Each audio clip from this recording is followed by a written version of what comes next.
There you go. All right. Questions? How nice was it to see the pick six? That was great. You know, we haven't been hot on the interception trail.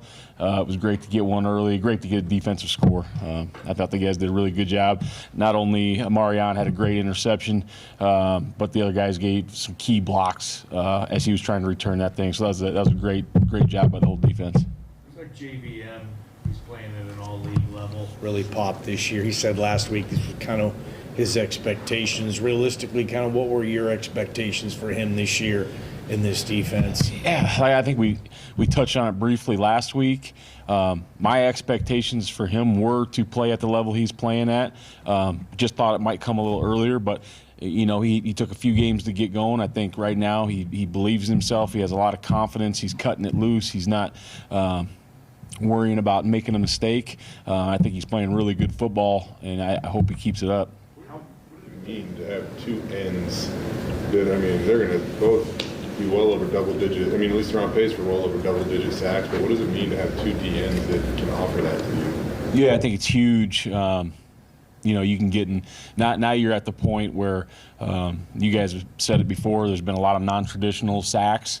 You're at the point now where you can get some four-man rush, and they can't identify. Oh, we got to slide it one way or the other. We've got to chip one way or the other. You got to keep account for both guys right now. And if you guess wrong, then you got another guy that can go get the quarterback. So that helps out everybody in the front. How will Ahmed and Jaden kind of play off each other? And you know, we were kind of asking Jaden after the game, like he took the sack lead over Ahmed, and he just kind of had this like proud smile on his face, like it was just like that's wild, you know, like how do those guys kind of play off each other? Yeah, I think our team, they want the team to do well, whatever it takes to win. That's what they want to do. But there's also a very high sense of competition in the building.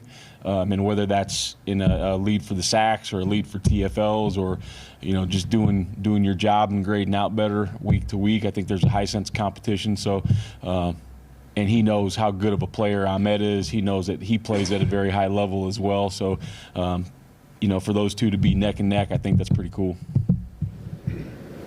At this point, I mean, with the edge, the way JVM and Ahmed are playing, are you seeing offenses playing you more balanced, where it's not, hey, JVM's getting all these sacks because Ahmed is getting all this attention? It's kind of at the point now that it's more balanced in that regard? Yeah, I think it's more balanced. I also think that, you know, everyone has deficiencies, you know, on their offense. Everyone has deficiencies on defense. We have deficiencies, whether it be schematically or a player.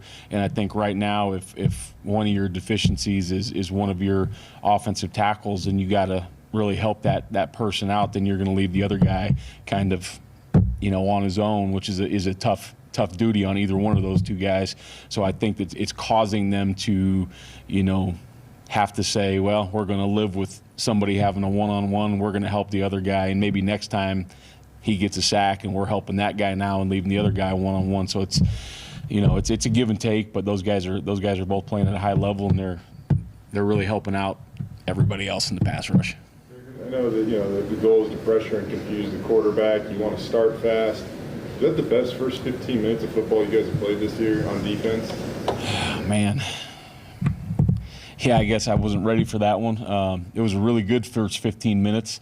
I'd have to look back and see all of the games. I know we played some early ones, but I would say probably yes. I mean, what was so impressive about it then? Because, I mean, San Diego State seemed pretty overwhelmed there for a while with you guys. Yeah, I think, you know, everything we talk about, starting fast, we need some 3-and-outs early. We've got to create more turnovers.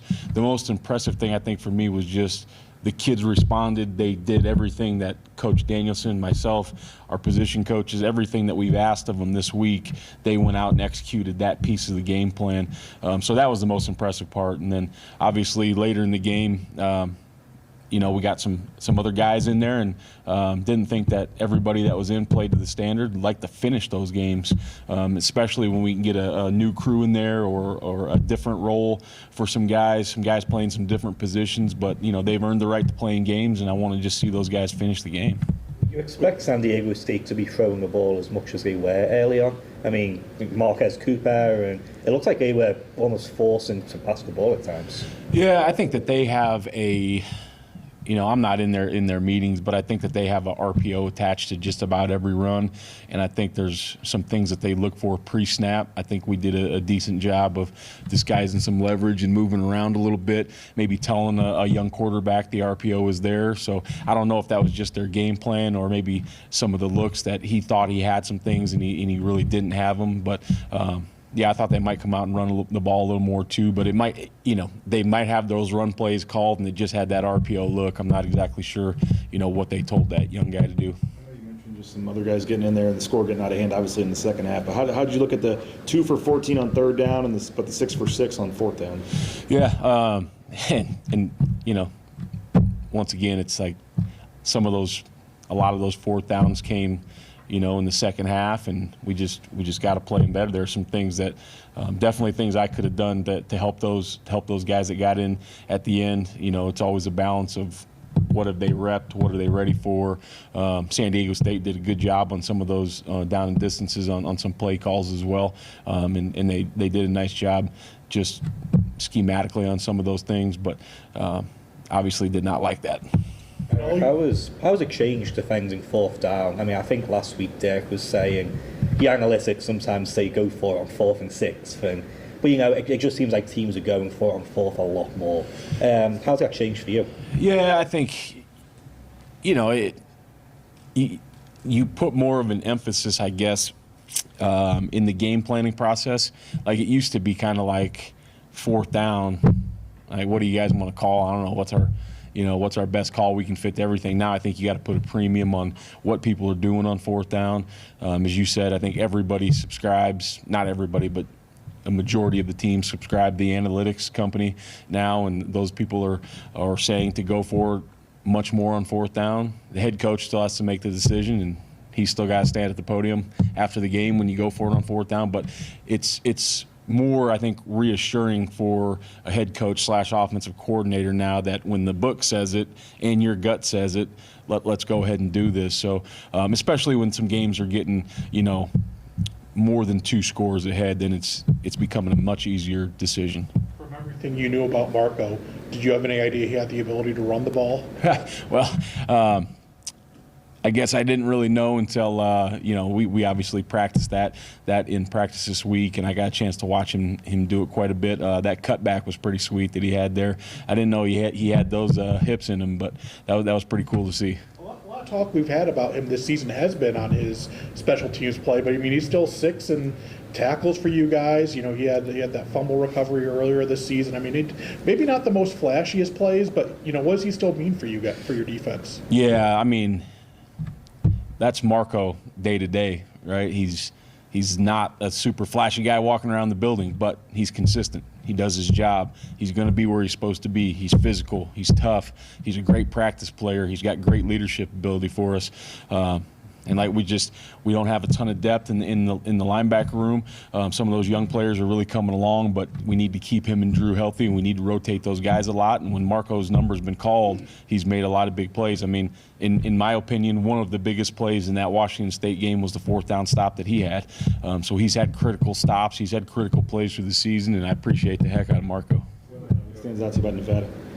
A lot of things right now. We're getting all the way through it. They've got a very mobile quarterback. He can throw the football.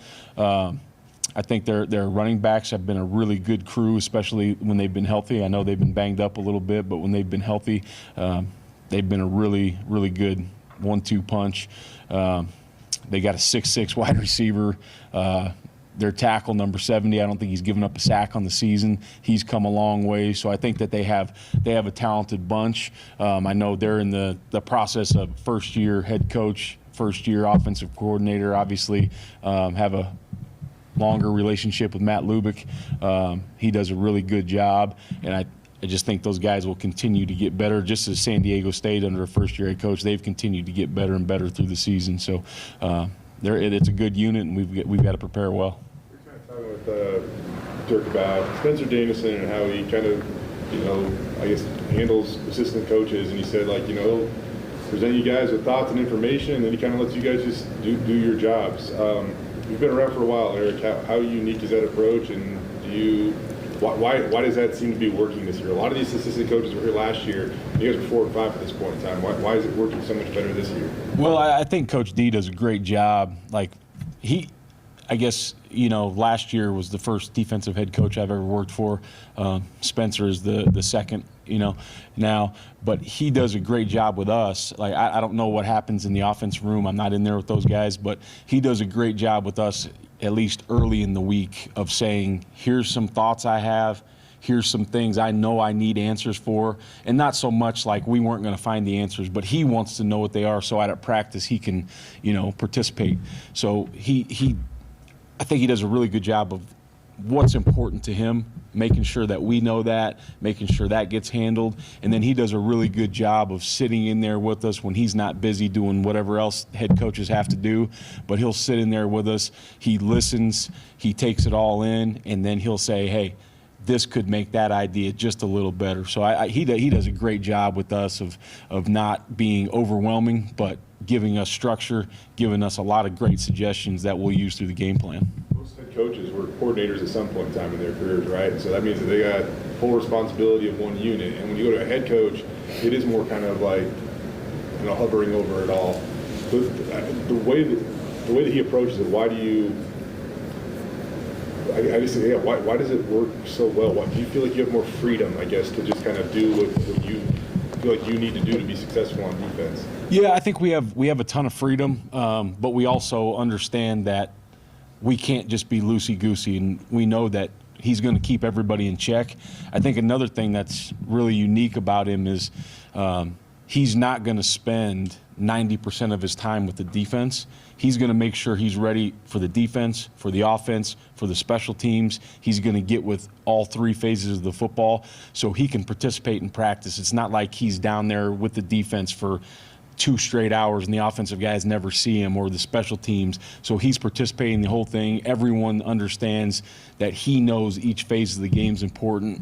The kids respect that a lot. So I think he does a great job with that. You're a Chip Kelly guy. Got your start. Have you ever coached against him in a game, like where you're coordinating a defense and he's like the head coach or an OC? No, I guess the closest one would have been last year in the bowl game. Spencer, was still calling the game. But I'm trying to think. I think that was the first time ever, gone head to head with him, I guess, if you'd say, other than scrimmages and those kind of things. Still in touch? Yeah, still in touch. Not as much as probably should be, but still we talk quite a bit. I kind of feel that seems to have this massive ceiling of where he can take his game to. I know it hasn't been perfect, but where have you seen him this last half of the season start to, it seems like, play faster and really start to kind of come into his own maybe? Yeah, I think, as you grow in football, experience and reps, the thing that allows him to play faster is he anticipates things before they happen now. Some of those things that a guy like Alexander Tubner can anticipate, what's the call going to be before the motion happens? Am I telling those guys over there, here's how we're going to play this thing? And that allows me to play faster as well. Splits, looks in the backfield, and maybe they're not 100% going to happen, but having that little bit of anticipation, I think he's doing that much, much better right now, and I think he's really playing good football. He's such a nice kid, but he also seems to play with a little bit of an edge, though, too. Where do you see him kind of flip that switch or whatnot? Oh, there's no doubt. When it's time to walk around the building, even in before we get in the film room, he's an easygoing dude. He's laughing, he's joking, he's having a good time. The guys really enjoy being around him. When it's time to watch film, when it's time to get on the field, that thing flips, and he's a different dude. Thanks, Coach. All right, guys. Thanks, Coach. Appreciate you.